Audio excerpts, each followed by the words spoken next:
Pemirsa, video berisi pengajian yang membolehkan bertukar pasangan dibuat di sebuah rumah di Kabupaten Blitar, Jawa Timur. Tersangka Gus Samsudin menyewa rumah tersebut sebesar Rp200.000 untuk syuting selama 3 hari. Inilah rumah yang digunakan Gus Samsudin, tersangka pembuatan video pengajian yang membolehkan bertukar pasangan. Video untuk syuting video tersebut. Rumah di Desa Jatilenger, Kecamatan Ponggok, Kabupaten Blitar, Jawa Timur ini merupakan milik Lahuri yang juga merupakan ketua RT setempat. Lahuri mengaku anaknya merupakan pengikut dari Gus Samsudin, sehingga ia mempersilahkan proses syuting dilakukan di rumahnya.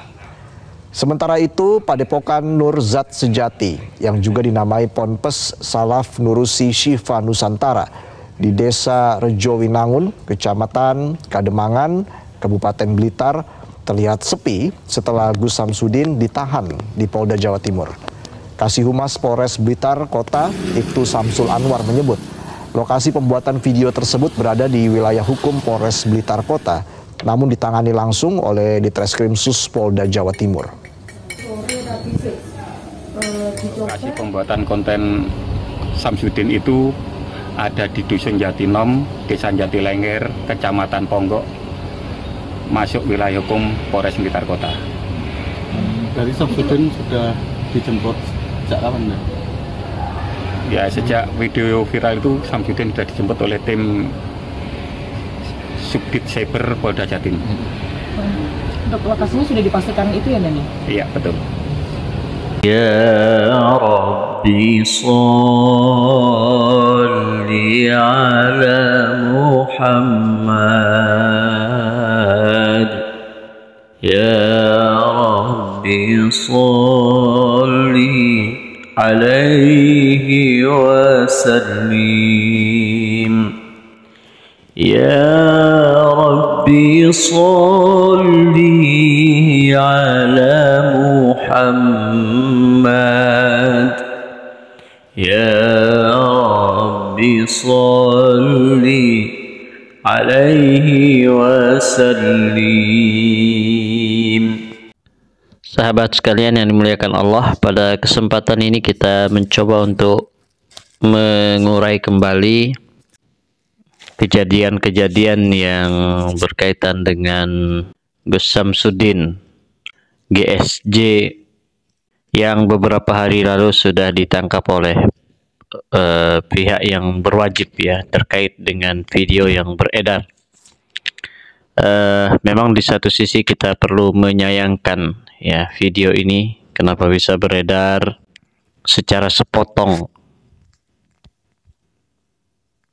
dan di sisi yang lain ya kita tidak bisa menyalahkan 100% siapa yang memotong, karena pada dasarnya video-video seperti itu sudah menjadi konsumsi publik ya, dan kita tidak bisa sekali lagi menyalahkan ya. Nah, disinilah pentingnya kedewasaan sebagaimana yang dijelaskan oleh Polres Blitar, mengingatkan kepada para YouTuber, kepada para konten-konten kreator perlu untuk lebih dewasa, lebih bijak di dalam membuat konten-konten. Ketika diniatkan atau ditujukan konten-konten kita itu sebagai edukasi, maka betul-betul jadikan dia menjadi edukasi. Ya, ada nilai edukatifnya di situ. Jangan sampai niat kita yang bagus tadi justru bertolak belakang, kontraproduktif dengan konten yang kita buat. Kalau zaman dulu mungkin untuk membuat sebuah sinetron, membuat film pendek dan seterusnya itu harus melalui TV dan yang lain-lainnya. Nah, sekarang semua orang bisa membuat itu. Nah, disinilah lagi-lagi pentingnya kita untuk memperhatikan konten-konten yang kita buat itu Karena pada dasarnya itu akan menjadi pertanggungjawaban kita, tidak hanya di dunia tapi di akhirat. Nah, oleh karena itu sahabat sekalian yang dimuliakan Allah Subhanahu wa taala, perlu untuk kita perhatikan unsur-unsur itu. Yang pertama, ini saya akan mencoba untuk mengingatkan diri saya sendiri dan sahabat-sahabat konten kreator, baik yang masih pemula ataupun yang sudah jauh lebih awal ya memulai untuk berdakwah di medsos ini. Mari kita perbarui niat kita luruskan niat kita betul-betul hanya mengharap ridha Allah Subhanahu wa taala. Kalaupun ada ya yang berkaitan dengan masalah duniawi, mendapatkan cuan dari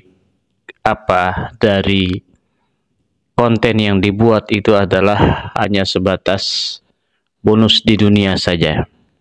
Selebihnya Allah Subhanahu wa taala yang akan memberikan yang terbaik. Walal akhiratu khairun laka minal ula. Kemudian kita harus lebih bijak, lebih berhati-hati di dalam membuat konten-konten itu. Karena konten-konten yang kita buat ini adalah merupakan konsumsi publik dari semua kalangan, bahkan hampir semua umur. Oleh karenanya betul-betul kita perhatikan. Jangan sampai ada hal-hal yang kurang produktif di dalam konten kita. Kemudian berikutnya adalah jangan sampai ada unsur-unsur hoax, unsur-unsur fitnah. Karena bagaimanapun juga di per-YouTuban ini, YouTube ataupun yang lainnya, itu masih dianggap lebih seringnya itu ketika kita membuat judul, maka judul itu yang akan sering diperhatikan.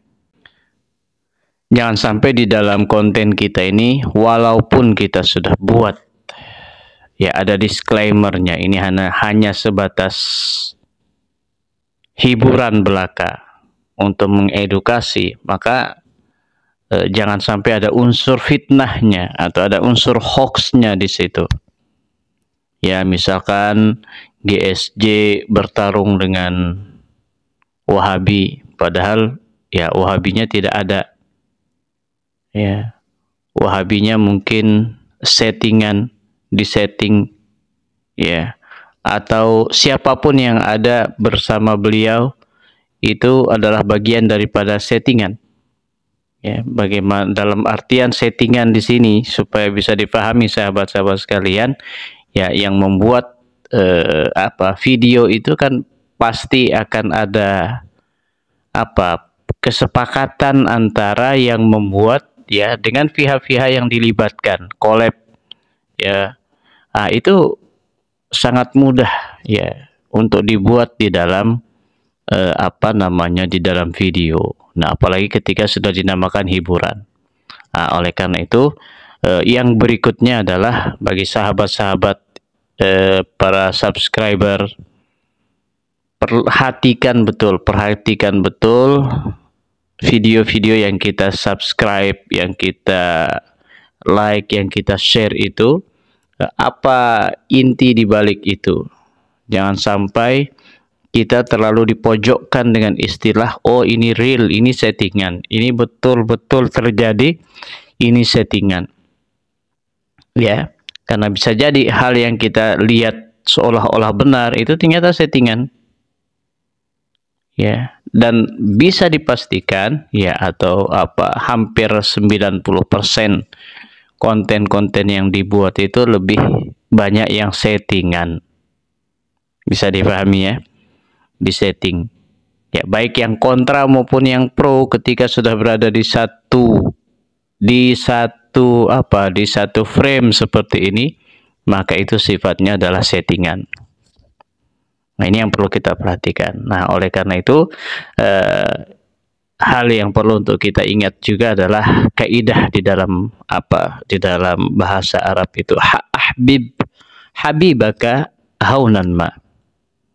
Asa ayyakuna baghidaka yauman ma.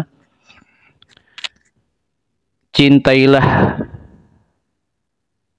kekasihmu, cintailah saudaramu, cintailah kawanmu itu haunan ma, secukupnya. Jangan sampai melebihi kecintaan kita kepada orang-orang yang harusnya lebih patut untuk dicintai. Karena apa? Dia boleh jadi akan menjadi musuh kita suatu saat. Nah, jadi seperti itu. Begitu juga baghidaka haunan ma. Apa? Membenci seseorang secukupnya saja, karena bisa jadi dia menjadi sahabat kita nanti di suatu saat. Nah, di sini kita bisa mengambil hikmah, jangan sampai kita terlalu cinta buta atau bencinya juga yang berlebihan. Jangan membenci orangnya, tapi benci perbuatannya. Ketika ada yang baik, maka itu kita dukung, ya. Tapi ketika ada sesuatu yang keliru, kita tolak. Dan kita doakan yang terbaik kepada yang melakukannya, supaya mereka mendapatkan bimbingan hidayah dari Allah Subhanahu wa Ta'ala. Nah, jadi demikian sahabat yang dimuliakan Allah Subhanahu wa Ta'ala.